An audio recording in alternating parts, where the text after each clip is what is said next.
किसी के काम जो आए उसे इंसान कहते हैं, पराया दर्द अपनाए उसे भगवान कहते हैं। तो मैं आपको बता रहा था कि 4 आश्रम मुख्य होते हैं, यही बात थी ना। आइए एक आश्रम से लास्ट आश्रम है संन्यास आश्रम, जिसका टाइम वेद ऋषियों ने बताया 75 साल से 100 साल की। लेकिन विचारवान कहते हैं 75 साल की उम्र तक पहुंचते पहुंचते 75% लोग तो मृत्यु को प्राप्त हो जाते हैं, तो संन्यास क्या लेंगे। और 75 साल के पश्चात उम्र ऐसी नहीं रह जाती है जो संन्यास में कुछ आगे बढ़ सके, क्योंकि ये संन्यास भी ये व्यर्थ का आश्रम नहीं है, इसमें बहुत जिम्मेदारी, आपसे ज्यादा जिम्मेदारी मेरी है। आप ये मत समझना साधु हो गए फोकट हम घूम रहे हैं, फोकट वोकट नहीं, इसमें बहुत जिम्मेदारी है। कि यदि कोई नर नारी हमारे देश के अंदर या विश्व के अंदर भटक रहा है, गलत रास्ते पर जा रहा है, तो उसमें कहीं न कहीं हमारी भी 1% गलती है कि हम इतना सुस्त क्यों हैं, इतना ढीले क्यों हैं। हम मेहनत करके सत्संग क्यों नहीं किए, वहां तक भी सत्संग पहुंचना चाहिए ताकि हमारे देश के कोई नर नारी बिगड़ने ना पाए। जिम्मेदारी है। और ये सत्संग क्यों करने आए हो? सिर्फ इसीलिए कि पुत्र अपने पुत्र धर्म को भूले ना, लाड़ी अपने बहु धर्म को भूले ना, माता पिता भी अपना धर्म भूल ना जाए। सबको अपना अपना धर्म याद दिलाने की जिम्मेदारी संत की है। संत का काम इतना ही नहीं खाली भोजन भंडारा करे बस। हाँ, सानंदम सदनम सुदा सुधिया कांता प्रिया लापनी, इच्छा पूर्ति धनम सोयोषित रति स्वाज्ञा परा सेवका, आतिथ्यम प्रतिदिनम शिव पूजनम मिष्ठान्न पानम गृहे, साधु संगम उपासते चा सततम धन्यो गृहस्थाश्रम। मैंने चाणक्य का नाम प्रारंभ में लिया था, वहां से प्रवचन बढ़ा था कि चाणक्य से प्रश्न पूछा गया कि गृहस्थ आश्रम में जो लोग रहते हैं तो वो कौन सा गृहस्थ है, वो कौन सा घर है जिस गृहस्थ को धन्य कहा जा सकता है। अर्थात गृहस्थाश्रम धन्य कैसे हो सकता है। तो चाणक्य कहते हैं सानंदम सदनम। एक एक बात अमूल्य चाणक्य कह रहे हैं, बस शानंदम सदनम, जिसके घर में सदैव आनंद रहता है वह गृहस्थाश्रम धन्य है। जिसके घर में कले कलेश रहता, लड़ाई झगड़ा रहती, उलझन रहती है, तनाव रहता है, वो गृहस्थाश्रम धन्य नहीं। जिस घर में आनंद ही आनंद बरस रहा है, आनंद ही आनंद बरस रहा, बलिहारी ऐसे सदगुरु की, जहां किसी गुरु की कृपा बरस रही है, सुंदर स्वभाव है, आनंद आ रहा है, ऐसा घर धन्य होता है। आपका घर भी सुंदर होना चाहिए, लेकिन घर में रहने वाले लोग भी सुंदर होना चाहिए। और जो सुंदर लोग रह रहे हैं उनका स्वभाव, चरित्र, विचार, वाणी भी सुंदर होना चाहिए, उनके कर्म सुंदर होना चाहिए।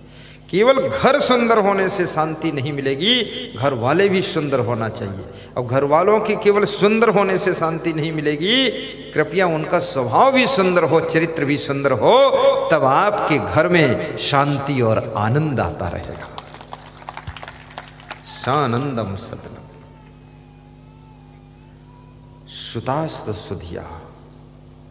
और जिस गृहस्थ के लड़के बुद्धिमान हैं, आज सुबह वीरेंद्र दुबे कह रहे थे, जगदीश सिंह चौहान के 2 बच्चे हैं, राजेंद्र और महेंद्र, दोनों ने अपने पिताजी को फ्री कर दिया है, पूरा कारोबार ठीक से संभाल लिया है। लड़के बुद्धिमान हो, सब कारोबार संभाल लें।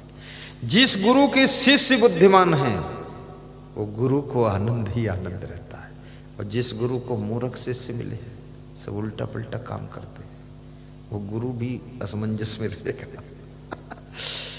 और जिस माँ बाप को मूर्ख बेटा बहू मिले, जहाँ बाल्टी रखना चाहिए वहाँ रजाई रखते हैं, और जहाँ घड़ी रखना चाहिए वहाँ लोटा रख देते हैं। उलुल जुलुल सामान है। कितने घरों में मैं देखता हूँ घर अच्छा है और बेड अच्छा है और बेड पर गद्दा अच्छा है और गद्दे के ऊपर चादर अच्छी, तकिया अच्छी, लेकिन सब उलझा पड़ा है। लगत है मां जानवर सब उलझिन है, रौंदिन है। कोई ठीक ठाक नहीं है, सब उलझ पुलझ के रौंद फौंद के और सब कंदई लोग गंजेड़ बना देंगे। कोई सुधारने वाला नहीं, चादर भी टेढ़ी बिछी है। सेटिंग करे। बुद्धिमान बहू होगी, बुद्धिमान स्त्री होगी तो आपके घर के सामान की सेटिंग रहेगी। और बुद्धिमान भी है लेकिन यदि आलसी है तो भी सेटिंग नहीं रहेगी। पुरुषार्थी भी होना चाहिए।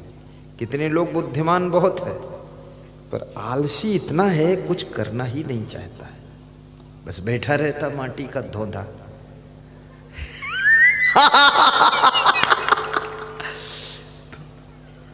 आलस्य को भी हटाइए। और याद रखना, यदि अंदर अभिमान है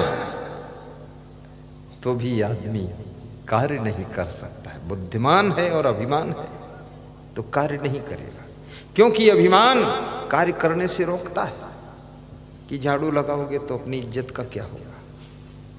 लेकिन सोचना चाहिए, भगवान श्री कृष्ण ने गौएं चराया था तो उनकी इज्जत का क्या हुआ। गौएं चराकर भगवान बन गए। राम ने वशिष्ठ के आश्रम पर जाकर लकड़ी तोड़कर लाते थे, गाय को स्नान कराते थे तो राम भगवान बन गए। और तुम झाड़ू लगा दोगे तो तुम क्या कहीं नीचे गिर जाओगे, तुम महान बन जाओगे। अपने घर के सभी कार्यों को हंसते हंसते कीजिए, प्रेम से कीजिए। ये मैं आपसे निवेदन करूंगा। कर्मयोगी बनिए। आपका घर है। सुता सुधिया कांता प्रिय लापनी, जिस घर की स्त्रियां प्रिय स्वभाव की है, बहुत प्रेम रखती है सभी से, उस घर को धन्य कहा जाता है। जिस घर में इच्छा पूर्ति धनम, आवश्यकताओं को पूर्ण करने भर का धन भी है, कंगाली नहीं है, जिसको जो आवश्यकता है वो मिलता है, वह घर भी धन्य है। इसलिए नर हो न निराश करो मन को, कुछ काम करो, कुछ काम करो, जग में रहकर कुछ नाम करो। कहे कबीर कुछ उद्यम कीजिए, आप खाए और को दीजिए। दारिद्र्य नाशनम दानम उद्योग नास्ति दारिद्र्यम, उद्योग करने से दरिद्र का नाश होता है। इसलिए कर्म योगी बनो। इच्छा पूर्ति धनम सो योषित रति, और जिस घर में पति का प्रेम अपनी पत्नी में है, यह भी बहुत कठिन काम है। दूसरे की पत्नी में लोग ज्यादा ललचाते हैं। अपनी पत्नी से हंसते नहीं, मुस्कुराते नहीं, और दूसरे की पत्नी मिल गई तो खूब हंसत मुस्कुराते, तब लगता है इंद्रलोक के देवता आए। अपनी पत्नी से बात करते हैं तो लगता रावण खड़ा गरज रहा है। अपनी पत्नी से हंसो और मुस्कुराओ, वह गृहस्थ आश्रम धन्य है, दूसरे तरफ नहीं। सबसे खुश रहो, अच्छी बात है, लेकिन अपनी पत्नी से आपका पूर्ण प्रेम होना चाहिए। और जिस घर की स्त्रियों का पूर्ण प्रेम अपने पति से है, वह घर धन्य है, गृहस्थ आश्रम धन्य है, और उस घर में स्वर्ग जैसा सुख निवास करता है। थोड़ा जोर से ताली बजाए, को इतना मरे मराए क्यों। सोयोषित रहती स्वाज्ञा परास्य होगा। और घर के काम करने वाले कार्यकर्ता सब आज्ञाकारी है, जो आज्ञा। तो ऐसे जिसके घर के कार्यकर्ता आज्ञाकारी है, इशारे से काम करते हैं, उस घर को धन्य कहा जाता है और वहां पर सुख निवास करता है, सुख रहेगा। आतिथ्यम प्रतिदिनम शिवपूजनम मिष्ठान्न पानम गृहे, और जिसके घर में अतिथि का सत्कार होता है, जिस घर की स्त्रियां अतिथि के आने पर खुश होती हैं मेहमान को देख करके कि चलो चाय बना देती हो, वो घर धन्य है और वहां स्वर्ग है। जिस घर की स्त्रियां मेहमान को देख करके उनको क्रोध आता है कि ये भूत आया है, हमें चाय बनाना पड़ेगा, वो घर नरक है, वहां शांति नहीं रहेगी। प्रतिदिनम शिव पूजनम, जिसके घर में प्रतिदिन इष्ट देव की पूजा होती है, गुरुदेव का ध्यान होता है, रोज प्रवचन सुना जाता है, रोज ज्ञान कथा सुनी जाती है, ऐसे घर में चाणक्य कहते हैं स्वर्ग जैसा सुख रहता है। प्रतिदिनम मिष्ठान्न पानम गृहे, और जिसके घर में कभी कभी मीठा पकवान भी बनता है, रूखा सूखा ही नहीं खाया जाता है। कोई उत्सव पर्व हो न हो, लेकिन कभी कभी पकौड़ी भी बन जाती है, और कभी कभी थोड़ा सा मालपुआ भी बनाकर खाते हैं, और कभी कभी खीर, कभी कभी सेवई, कभी कभी हलवा, रोज नहीं कभी कभी, वो घर भी धन्य माना जाता है। ऐसा साधो संगम उपासते, और जिस घर में संत का सत्संग गूंजता रहता है, उसकी आवाज गूंजती है। कितने घरों में साउंड सिस्टम लगा करके सब नर नारी प्रवचन सुनते रहते हैं, पूरा परिवार। अभी मैं गया था राजस्थान में कोटा शहर में, एक पधरौनी गया, श्री राजेश गुप्ता इंजीनियर, बहुत बड़े इंजीनियर हैं, छोटे मोटे नहीं, उनके अंडर में ही 10-50 इंजीनियर हैं। तो पधरौनी गया तो वहाँ जब देखा तो लिफ्ट में बिठाया, ऊपर ले गए, शायद 5वीं 6ठी मंजिल पर। तो वहाँ देखा तो मैंने पूछा क्या इसका उद्घाटन है आज? क्या? बोले उद्घाटन नहीं, आपकी पधरौनी है। तो हमने कहा पधरौनी तो उद्घाटन जैसी लग रही, बहुत सब फूल वूल सब सिस्टम। बोले उद्घाटन से ज़्यादा आपका महत्व है, आप पधारे, सजा हुआ है पूरा। ये पंडाल जितना बड़ा है, इसके आधे उनका ऑफिस था, आधे में, सोचिए उसी से। देखा मैंने तो उन्होंने बटन दबाया तो पर्दा लगा था दीवार में, उस पर प्रवचन आ रहा था मेरा।